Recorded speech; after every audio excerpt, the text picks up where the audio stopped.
Welcome back to Learn with us. And today, HTML tags and their attributes. हजुर आज पनि हामी केही नयाँ ट्यागहरू र तिनीहरूको एट्रिब्युटहरूको बारेमा हेर्छौँ है त। अनि फर्स्टमा चाहिँ यो फन्टहरू जुन लेखेको थियौँ हामीले यो चाहिँ सेम लाइनमा आइराखेको थियो। अनि त्यसलाई अर्को लाइनमा ल्याउनको लागि एउटा ब्रेक रो भन्ने ट्याग हुन्छ भनेर भन्थ्यो मैले।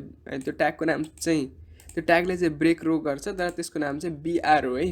ल यसले चाहिँ रोलाई ब्रेक गर्छ क्या। जस्तै कि पहिला चाहिँ हाम्रो यो सेम लाइनमा आइराखेको थियो भने अहिले चाहिँ यो हाम्रो छुट्टै छुट्टै लाइनमा आइरहेको छ है।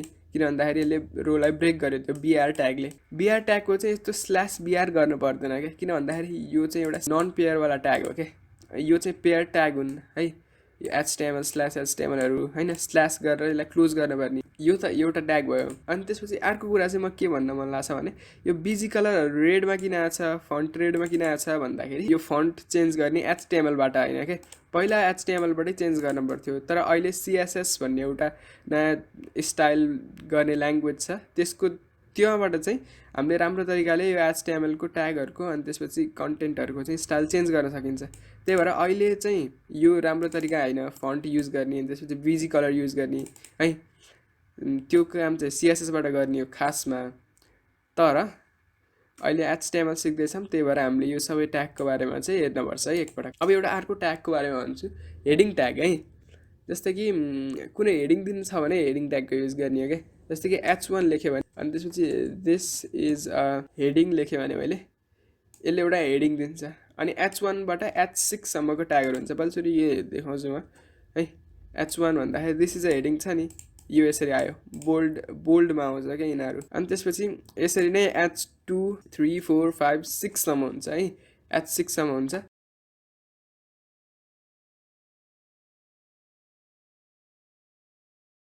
ल अब यो पनि H6 है। ल अब चाहिँ के हुन्छ H1ले चाहिँ ठुलो हेडिङ दिँदो रहेछ। H2ले अलिक सानो हेडिङ अलि H3 4 5 6ले चाहिँ एकदम सानो हेडिङ दिँदो रहेछ। भनेपछि हेडिङ ट्याग भनेको H1बाट H6सम्म हुन्छ H7 हुन्न है। एउटा अर्को ट्याग हुन्छ के भन्दाखेरि एउटा HR भन्ने ट्याग हुन्छ क्या। HR मतलब होरिजेन्टल रो।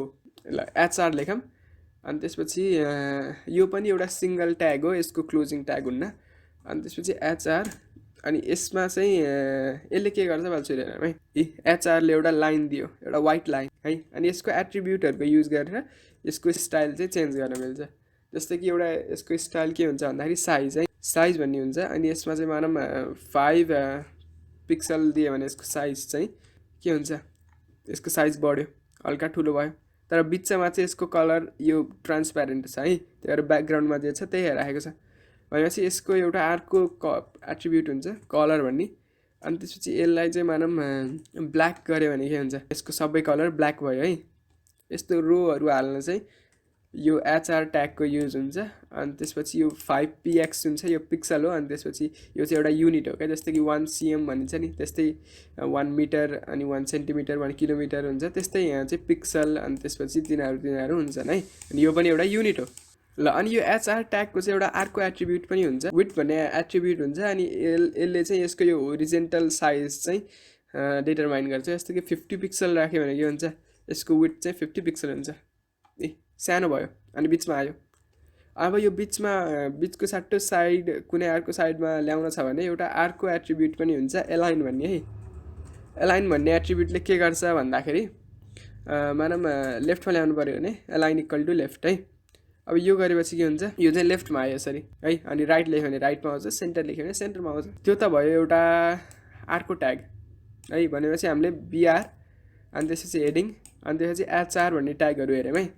अनि एउटा अर्को ट्याग पनि हुन्छ पी मतलब प्याराग्राफ। अब यो चाहिँ पी ट्यागभित्र आयो यो हामीले लेखेको। पछि यसलाई यसको आउटपुट हेरेर के हुन्छ यसरी आयो जस्ताको जस्तै छ क्या। अब यो पी ट्यागको एट्रिब्युट हुन्छ एउटा एलाइन भन्ने ALIGN है। अनि त्यसपछि यसलाई इक्वल टु गरेर मानौँ राइट गऱ्यो भने के हुन्छ यो कुरा चाहिँ राइटमा आयो यो पी ट्यागभित्रको है। कलर चेन्ज गर्ने एट्रिब्युट पनि हुन्छ। जस्तै कि पी ट्यागभित्र फन्ट ट्याग गरेर अनि त्यसपछि यसको फन्टलाई पनि चेन्ज गरेर मिल्छ कि यसलाई चाहिँ माथि ल्याऊँ अनि त्यसपछि यहाँभित्र पेस्ट गरौँ है। ल अब चाहिँ यसलाई यहाँभित्र ल्याएर अब यो फन्टको एट्रिब्युटहरू चेन्ज गरेर जस्तै कि अब कलर इक्वल टु अब यसलाई हेर्यो भने यो ब्ल्याकमा आयो है।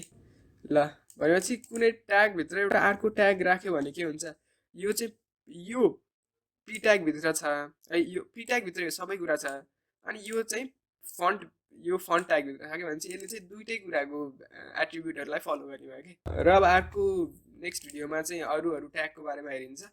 यो भिडियोमा यति नै हो, र यति नै भनेर चाहिँ म बाई भन्छु है त।